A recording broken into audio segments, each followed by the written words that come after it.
Você é muito precioso e nós ficamos muito felizes que você está participando desse grupo que estuda a Bíblia, que ora, que busca a Deus. O grupo estudando a oração do Pai Nosso na Missão Arca. Deixa eu falar algo muito importante para você. A família espiritual é algo tão precioso.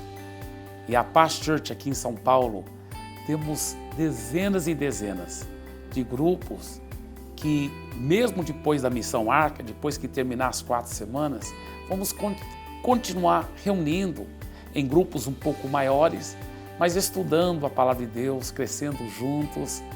E você é sempre muito, muito bem-vindo, tanto nesses grupos como na Paz Church. Eu quero dizer que eu creio que Deus está fazendo algo tão precioso nas nossas vidas. Não é por religião, mas é pela Palavra de Deus. Não é por nossos esforços humanos, mas pelo poder do Espírito Santo de Deus nas nossas vidas. Obrigado desde já por você participar desse momento muito precioso, que eu creio que nossas vidas, a sua vida também, nunca mais será a mesma. Nossas vidas todas serão marcadas cada vez mais pela presença manifesta de Deus. A oração do Pai Nosso. Amém. Bem-vindos à nossa jornada pela oração do Pai Nosso. Nós temos visto coisas tão tremendas que Deus está fazendo, mas a principal delas é nós recebermos essa palavra como uma palavra revelada nas nossas vidas. E hoje nós vamos entrar numa parte surpreendente da oração do Pai Nosso, onde, lembrando que Jesus estava ensinando os seus discípulos, respondendo a pergunta deles de como orar.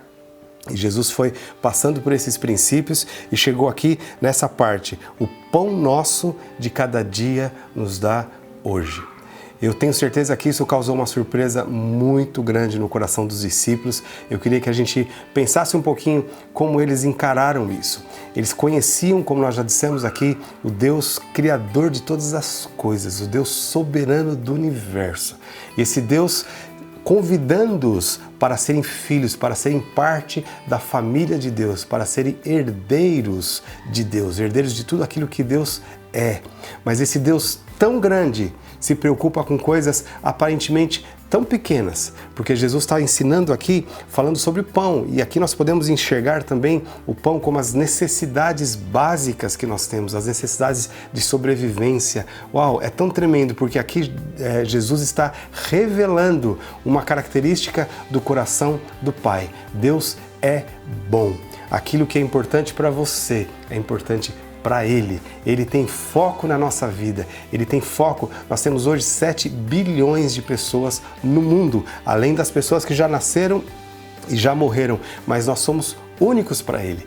Ele nos enxerga como filhos, Ele atenta para as nossas necessidades e nós podemos pedir sim. Jesus, Ele nos ensina aqui em Mateus capítulo 7, a partir do versículo 7, Jesus, Ele estimula todos os filhos a pedir. Ele diz assim: peçam e lhes será dado, busquem e acharão, batam e a porta será aberta, pois todo o que pede recebe, o que busca encontra e o que bate a porta se abrirá. E aí Jesus aqui compara Deus com o homem. Ele diz assim: vocês que são maus sabem dar boas coisas aos seus filhos, porque se seu filho te pedir ovo, você não vai dar escorpião.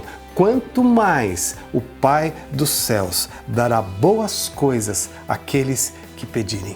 Uau, que coisa fantástica! A barreira sendo quebrada e nós podemos nos aproximar de Deus como Pai. O Pai da Terra, Deus formou a família. O Pai da Terra, ele deveria representar o Pai do céu. Mas por causa do pecado, por causa da decadência do homem, a maioria não tem bons pais que possam representar Deus. E mesmo que se o pai fosse perfeito aos olhos do homem, ainda assim ele seria muito longe um modelo perto daquilo que Deus, o Pai dos céus, é. E Jesus está aqui revelando esse Pai. Ele não quer que nós tenhamos um relacionamento religioso com Deus, mas Ele quer que nós tenhamos um relacionamento íntimo de pai e filho.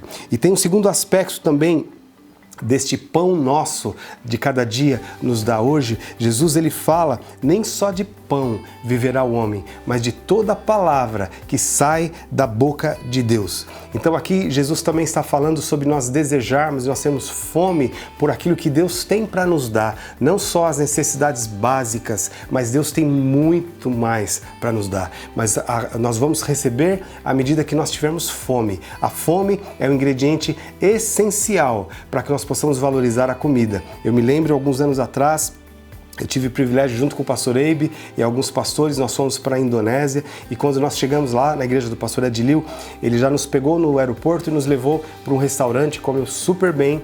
Quando nós chegamos no hotel, tinha uma cesta cheia de frutas, de pães, de coisas muito gostosas, mas nós já estávamos cheios. Levantamos no outro dia de manhã, fomos para um café da manhã, um café magistral.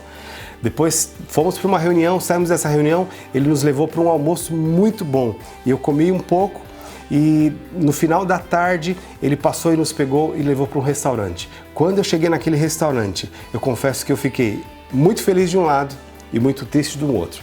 Porque era um restaurante muito chique, um restaurante muito bonito e com comidas maravilhosas. Se não fosse por um problema, eu não tinha levado a fome, eu já tinha matado a minha fome, então a comida não tinha tanto valor para mim. E Jesus está ensinando aqui, quando nós oramos, o pão nosso de cada dia nos dá hoje, é uma forma de nós cultivarmos a fome por Deus. Um dia, um dos discípulos de Jesus, Filipe, chegou para Jesus e ele fez uma pergunta inusitada. Ele falou, Jesus, mostra-nos o Pai, o que nos basta. Ali, Filipe mostrando essa fome que ele tinha de Deus, mas não um relacionamento religioso. E aí Jesus surpreendeu Filipe com a resposta. Ele disse o seguinte, Filipe, estou há tanto tempo convosco e vocês não me conhecem ainda? Quem vê a mim, vê ao Pai. Isso mostra que Jesus era a perfeita representação do Pai. E quando nós começamos a nos relacionar com Jesus, quanto mais nós nos relacionamos, mais nós queremos. É diferente do pão da terra que a gente come e esse pão mata a nossa fome. Mas com Jesus, que é o pão do céu, aquilo que Ele fala, quanto mais nós comemos, mais a nossa fome aumenta, mais nós queremos. E quanto mais nós nos aprofundamos, mais nós nos surpreendemos com o nosso Pai dos céus. Então nós precisamos cultivar essa fome através de um relacionamento. E a última parte que nós vamos estudar hoje, Jesus ele também ensina aqui, perdoa as nossas dívidas, assim como perdoamos os nossos devedores. Aqui tem algo muito profundo, muito profundo. O padrão de Deus é o perdão. Tanto que Ele enviou Jesus, colocou a culpa pelo pecado de todo mundo, colocou sobre Jesus, levou sobre a cruz e pelo sangue de Cristo nós somos perdoados. O céu se conecta com a terra, nós nos conectamos com Deus por causa do perdão. Mas aí aqui Jesus surpreendeu quando Ele diz, perdoa as nossas dívidas assim como nós perdoamos os nossos devedores. O que Jesus está dizendo aqui? Ele está dizendo que nós devemos viver esse mesmo padrão. Não é um padrão humano, não é o perdão que nós liberamos para as pessoas porque nós somos bons. É o perdão que nós liberamos porque nós já fomos perdoados. Há uma parábola que Jesus conta de um rei que chamou um homem que devia para ele um valor absurdo referente a 164 mil anos de trabalho. Era a dívida desse homem, ou seja, uma dívida impagável.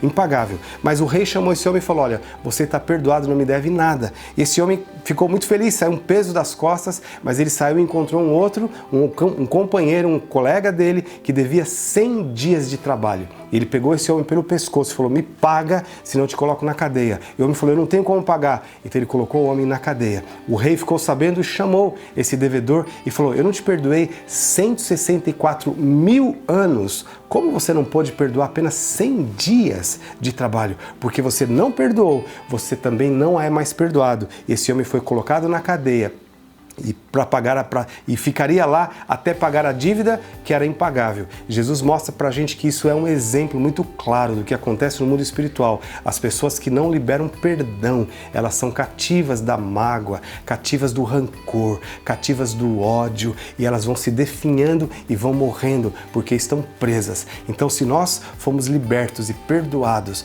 nós pegamos o perdão que nem é nosso, é o perdão de Jesus que está nas nossas vidas, e nós liberamos sobre as pessoas que nos nos deve. E assim a gente vive uma vida livre, nos relacionando com o Pai do céu, comendo do pão nosso de cada dia e liberando perdão e recebendo perdão. Assim é a vida abundante que Deus preparou para nós. Deus abençoe.